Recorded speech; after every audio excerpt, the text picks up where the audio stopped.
Aujourd'hui, je me rends à Chirol, petit village des monts d'Ardèche, au cœur de magnifiques forêts. Sylvain, artiste sculpteur, y trouve une matière inépuisable pour ses installations sculpturales, souvent réalisées à partir de bois récupérés. Pour lui, chaque pièce de bois a de la valeur. Il cherche à travers son art à nous apporter un autre regard sur l'importance de ce qui peut paraître insignifiant.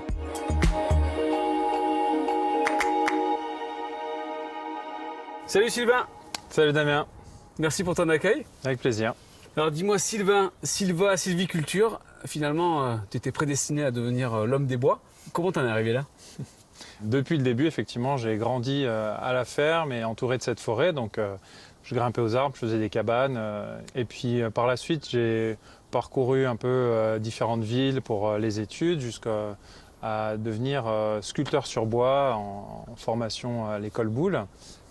Alors, en fait, c'est de voir les matériaux un peu délaissés comme ça, en fin de vie, jetés dans la rue. Je me suis dit, il y a quelque chose à faire avec ça, quoi. Et du coup, j'ai commencé à imaginer créer des installations et de recomposer par accumulation et pour créer des volumes à grande échelle. Alors comment tu as évolué dans les années qui ont suivi? J'ai rencontré ma femme et on est revenu s'installer en Ardèche. Donc ici? Voilà. Donc on n'est plus sur les meubles parisiens laissés dans le fin fond d'une ruelle, on est sur des troncs abîmés et tu travailles aujourd'hui avec ces éléments. Ouais. Je travaille avec ces éléments qui sont aussi du in situ en nature. Je constate qu'il y a plein d'arbres, de branches mortes, de troncs d'arbres tombés. Il y a un aspect chaotique qui est fascinant aussi, qui parle pour moi de la puissance de la création. Et donc les outils sont plus les mêmes, c'est plus seulement la visseuse, c'est aussi la tronçonneuse. Donc il y a un rapport à la matière assez brut qui me saisit et qui me réjouit. Ce qui me plaît dans cette dynamique, dans ce processus, c'est de questionner sur la valeur qui quelque part par extrapolation peut être notre valeur et là où on en est dans la vie. Les matériaux brisés peuvent correspondre à un brisement dans la vie et Dieu va apporter peut-être une réparation, une ouverture à travers les œuvres qui vont peut-être inspirer des personnes et toucher sur leur propre valeur et les choses à voir recommencer ou renaître. Sylvain, moi j'ai vraiment envie de comprendre le lien que tu fais entre la sculpture, ton art et ta foi. Pour moi, ce que Dieu me donne d'exercer, ça s'inscrit dans un environnement. Et cet environnement, c'est la création avec un grand C. Et du coup, je vais pouvoir re-questionner finalement la valeur des choses. Mais peut-être que le mieux, finalement, c'est qu'on aille voir ensemble, que je te montre ce processus de création dans les bois. Allez, je me fonds dans le processus. Allons-y. La forêt elle-même devient une œuvre d'art que Sylvain va embellir, se laissant guider par le relief, la structure des troncs et son inspiration. La forêt vieillissante a fait ce parc à matériaux à ciel ouvert. Tout est un peu déjà par terre, donc je vais juste aller cueillir ces matériaux. Donc voilà ton aire de jeu, ta forêt. Tu commences par quoi? Tu cherches quel genre de morceaux, quel genre de pièces? Avant de chercher un morceau, je vais d'abord chercher un lieu. Et à partir de là, je vais aller chercher un matériau qui va être tantôt structure, tantôt dynamique, graphique, pour composer un ensemble.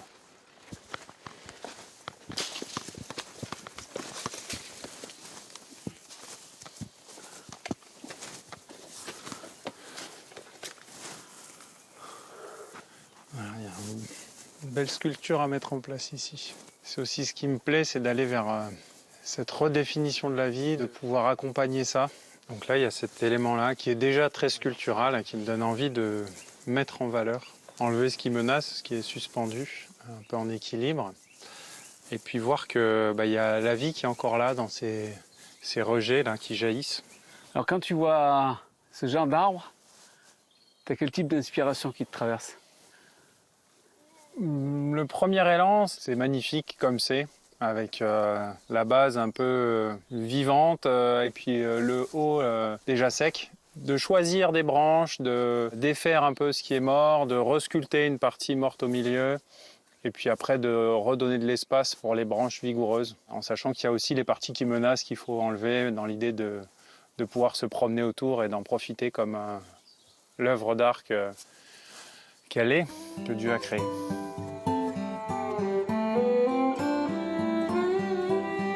Sylvain? Sylvain! Qu'est-ce que tu fais là? Je crois que j'ai jamais ressenti autant la veine d'une forêt. Ça donne envie d'essayer là. J'avais pas eu l'inspiration jusque-là, mais Je vais peut-être trop loin, non? c'est tentant pour la sieste, c'est parfait. Dans sa forêt de châtaigniers, terrain d'expérimentation artistique à ciel ouvert, Sylvain entame la création d'un parcours d'œuvres d'art à partir de troncs existants dans cette forêt ravagée. Ces sculptures conservent l'aspect brut et naturel du bois. À terme, ce seront des dizaines d'installations qui habilleront cette forêt oubliée. Ça illustre vraiment bien, ça résume le propos de cette forêt décadente, de ces arbres en fin de vie qui sont couchés.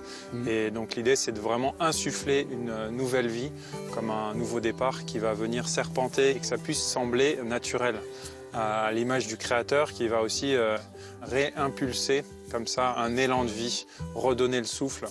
Et c'est dans cette poésie subtile que j'ai envie de tisser l'ensemble de cette forêt.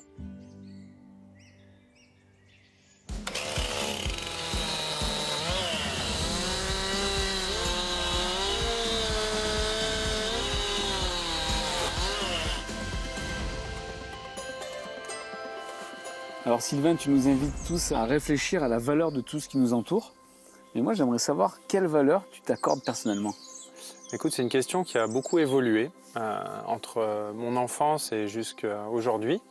Parce qu'au début, pour moi, la valeur, en tout cas la reconnaissance que je pouvais obtenir, c'était dans l'action ou l'activité à la ferme, dans l'aide à mes parents, le regard ou les demandes spécifiques qu'ils pouvaient avoir. Tu voulais dire que tu travaillais assez dur, tu te Je démenais? me donnais, voilà. Et dans cette recherche un peu de valorisation aux yeux des autres, ce que j'ai constaté, c'est que ça m'a apporté de la structure, de la créativité dans l'organisation, dans le fait de performer quelque part. Mais la contrepartie, c'était aussi de tirer une valeur uniquement dans une sorte de reconnaissance de cette performance. Et aujourd'hui, pour moi, la question, c'est où est ma valeur et qu'est-ce qui la définit finalement? Est-ce que c'est dans le regard des autres ou est-ce que c'est ma satisfaction ou mon ego personnel qui va la définir? Ou bien est-ce que ça vient d'ailleurs encore? Après nous avoir présenté sa sculpture naturelle et instinctive dans ce prolongement du paysage, Sylvain nous emmène dans une autre forêt, découvrir une œuvre plus contrastée. Écoute, bienvenue dans cette forêt de pins maritimes. On a développé une œuvre avec un matériau qui n'appartenait pas à la forêt au départ. C'est donc un bois qui a été élaboré, qui est passé par l'usine, la scierie. Et donc on a créé cette œuvre qui s'appelle la sphère. Ok, ah oui, ah oui, c'est majestueux là, c'est bim au milieu de la forêt. Cette sphère qui semble vouloir s'échapper est pourtant bien ancrée. Il y a des fondations avec une couronne en métal boulonnée dans le sol. Je ferai le parallèle avec mon parcours peut-être, ou le parcours de plusieurs personnes, dans le sens où avant de rencontrer Dieu, j'expérimentais plein de choses et je vivais des expériences un peu dans une fuite en avant, un perpétuel recommencement qui n'était pas vraiment porteur de fruits, et notamment sur le plan relationnel, amoureux, où j'allais dans des voies sans issue et qui m'ont assez dévasté. Et dans le fait de retrouver cette plénitude, cette entièreté dans la relation avec Dieu, où j'ai pu voir une réparation du cœur et sentir des fondations qui m'ont permis de trouver la paix pour avancer, guidé et tenu dans cet équilibre. Ça fait une différence, cet équilibre, cette sphère d'amour que tu as découvert avec Dieu? Depuis que je suis ancré sur ces nouvelles fondations, je ne vais plus chercher l'amour ailleurs et je me sens un peu ressourcé à chaque instant dans cette plénitude, un peu comme une bulle d'amour que je peux du coup vivre avec ma femme, avec mes enfants. J'ai pu vivre aussi ça dans le fait de s'engager avec Dieu. Ça m'a donné de pouvoir m'engager aussi avec ma femme. Ça ne veut pas dire qu'il n'y a pas de défi, mais voilà. Il y a la force nécessaire que Dieu donne pour surmonter et pour avancer de manière créative et nourrissante.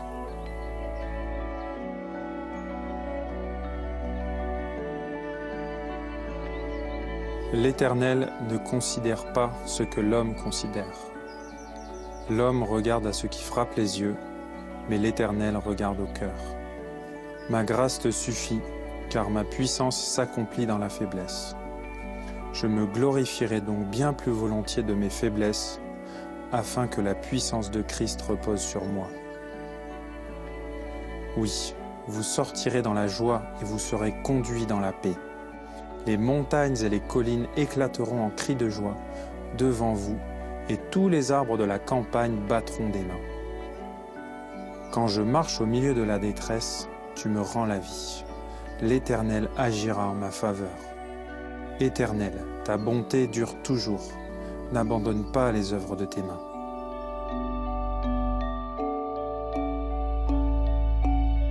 Sylvain, merci beaucoup pour cette belle expérience.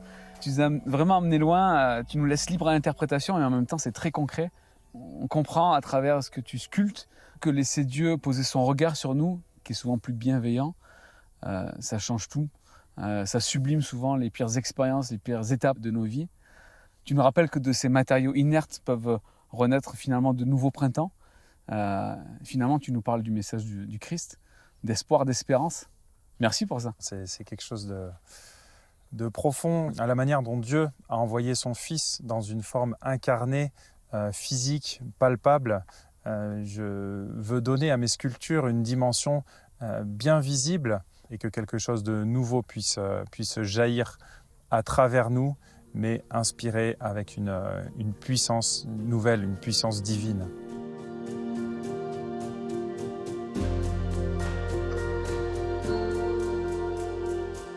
Quelques jours après notre rencontre, Sylvain et son épouse sont devenus les parents d'Auriel, qui est né porteur de trisomie.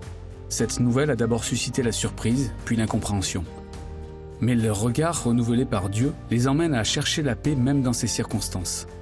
Auriel, avec son chromosome en plus, a une valeur inestimable aux yeux de ses parents. Une image parlante qui évoque celle d'un Dieu qui nous regarde avec amour, peu importe qui nous sommes ou ce que nous accomplissons. Une leçon de vie qui donne de la valeur à ma foi, en pleine nature.